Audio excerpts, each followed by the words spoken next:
Building Expo just days away. Preparations have started here at the Guyana National Stadium. I have with me Minister within the Ministry of Housing and Water, the Honorable Susan Rodrigues, and it's always a pleasure to have her on our feature. First of all, I would like to welcome you once again to our feature. The sun is very hot, but welcome, Minister. We're geared up. Thank you. All right, so preparations is on board. Could you just tell our viewers a little bit about preparations? How is it going so far? And do you think that they will be able to complete all of this here for the 24th, which is next week? I believe we'll be able to complete, yes. This year we're bigger than last year, and we have more exhibitors. So it's a few things that are bigger. We have more exhibitors. We had to do more infrastructure work here to be able to cater for all of the companies that have come on board.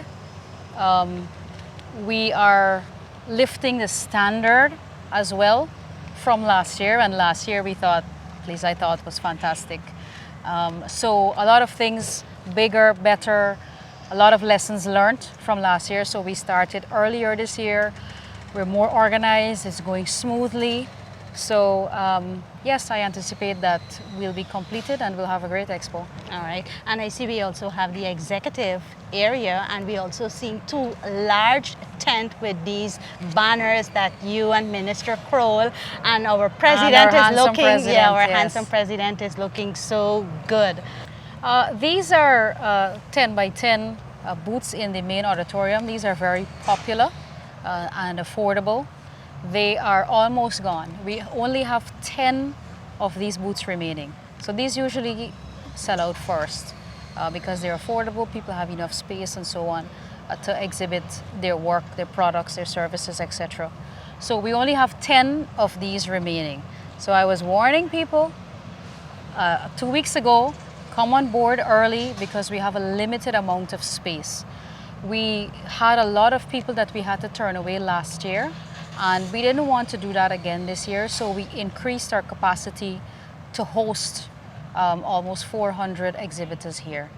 And we have already surpassed the amount of exhibitors that we had last year. So even with 10 days to go before the opening of the expo, we have already sold more booths than we had last year. Okay. So it's grand.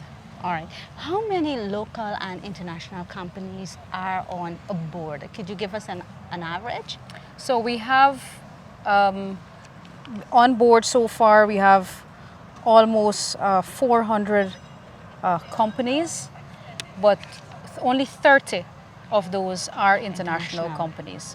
So the majority are local companies, and we've always been supported by our local private sector. And this year, again, they have showed up to support the expo. We saw that they have some model of houses down at the back as well. Tell our viewers a little bit about that. So we have again this year our models for the different categories. We have the low income category, we have the young professional, both the flat, and we have the flat is the 3-bedroom. And we also have, this year for the first time, one of the models that will be built at Silica City. So we'll be unveiling that this year, so people can see what the new upgraded young professional model will be at Silica City. So those are the models that we have there this year, built by the ministry. Minister, last year our president said that International Building Expo is much more than housing development. What would you like to add towards that? So the president is absolutely correct. So while the Ministry of Housing and Water hosts this expo, put on this expo, it's so much larger than the ministry itself. It's larger than the housing program, and that's large in itself.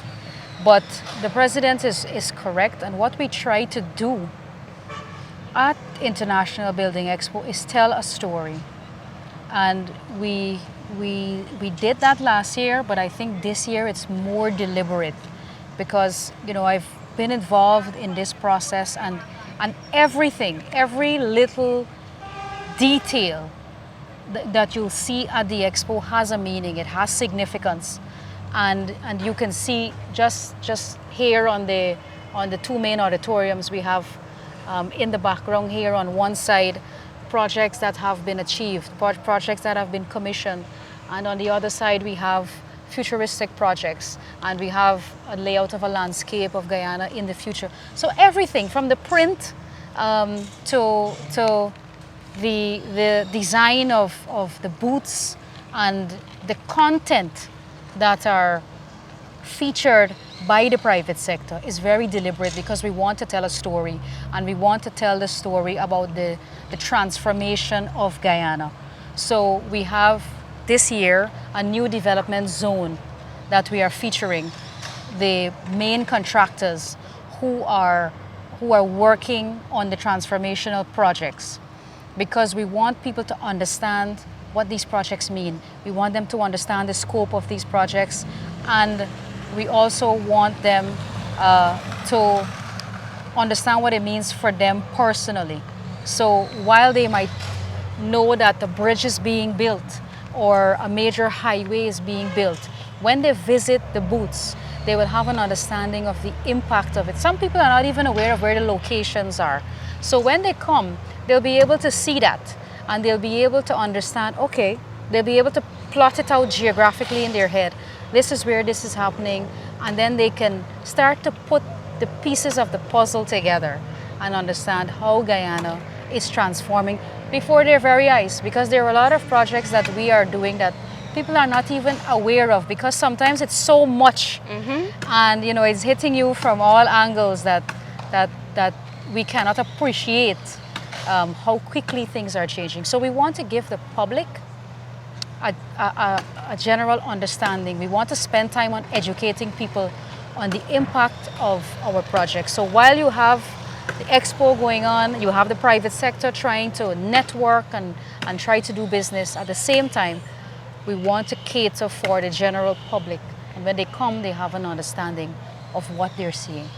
And of course, all banks and insurance company, and as you mentioned, contractors, all will be here. I know the ministry is also giving out 2,000 house lots for your flagship Dream Realize. Persons are going to be asking, we didn't get called, can we come to, you know, find out about what's happening with us? When can we, you know, get a call to get our land? What would you say to them? The Ministry of Housing is always very accommodating. I can assure people I'm going to be here all day, almost 24 hours, because that's basically what happened last year. We're here from the time the expo is open to the time it closes. And then even after that, we have to make sure our staff gets home. We don't abandon people. So as I'm doing my rounds here, I even run into people informally and they ask for help. We assist in whatever way we can. Now, the 2,000 people that will be coming here for the Dream Realize will be invited to come here. If people have an application that they're following up on, of course, we will facilitate them. We'll maybe try to list them for the next activity, depending on the year of their application and so on. But we're always helpful. We don't turn people away. People know how we operate. They've seen how we operate. And anybody who comes here to approach any of the ministers, we will help people. It is important for persons to come and get information, because if you just you know, get through with your land, it is important to get to the bank to see how you can be qualified for a loan and your insurance and all this necessary information that you may need. And the banks have been really great. They've been lowering their interest rate as well. Yes. And of course, they've been working along with us, and it's not an easy process. You know, sometimes it takes a long time. The bank has a lot of work that they have to do, but they've been very accommodating to us and all of the customers that we refer to them. They try to expedite their pre-qualifications and so on. And I know for a fact, even though I haven't spoken directly to the bank to find out what services they will be offering, I know already. I can almost vouch for them, because I know how they've been operating with the housing program, and they know our expectation. So they know that they have, and they are perhaps all, I believe, in the Executive Avenue here. So they have their air-conditioned booths, they'll have their tables, they'll have their forms. So as people come in, whether they are part of the Dream Realize event or not, or even if you're just walking in, off the street and you're just coming to view the expo, meet with the bank. I always encourage people, you never know what opportunities are available, and I'm certain, just like last year, there are going to be promotion packages for the expo. So that's for the banks to inform the public. That's the private sector work. But I know for a fact that the banks will accommodate people, and the banks have been very helpful. People don't need to be hesitant when they're approaching a financial institution. They've been working along with us, and they can guide people through this process. Anything else you care to share with our viewers before we go, Minister, on this whole building expo, and of course the Minister of Housing too, on anything that you may, that can be informative to our general public? As you can tell, I'm very excited about my work. I love my work, and I enjoy the Building Expo every year. It's a lot of work. It is. And we have a lot of people working overtime. It's a lot of pressure on the staff and so on, but there's a bigger purpose, and we always enjoy it. And I hope that people can tell that I'm enjoying it, and I want people to come here and enjoy this as well.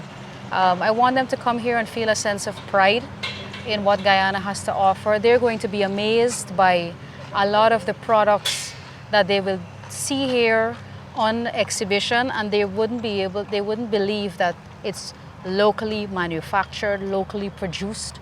And that's important for people to know what the quality of products that we have in the country, and the capacity and the competency that we have in our country. So I want to urge families and the children to come out and enjoy the International Building Expo. Come spend time with us. Minister, you've been doing a fabulous job. Keep up the good work you're doing, and thank you so much for always taking the time out to have a little chit chat with us.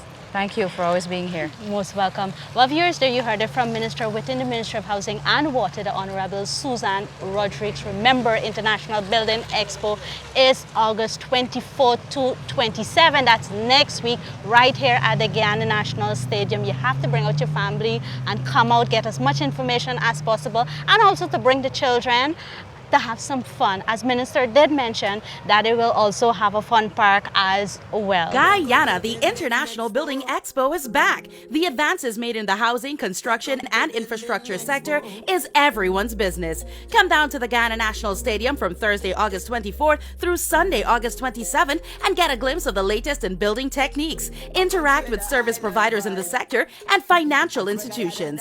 Make it a family affair and bring the kids too. Enjoy free entry during our grand opening night on August 24th from 5 p.m. to 8 p.m.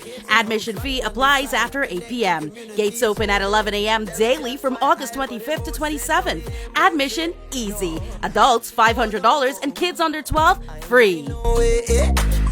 I love this place. You are here.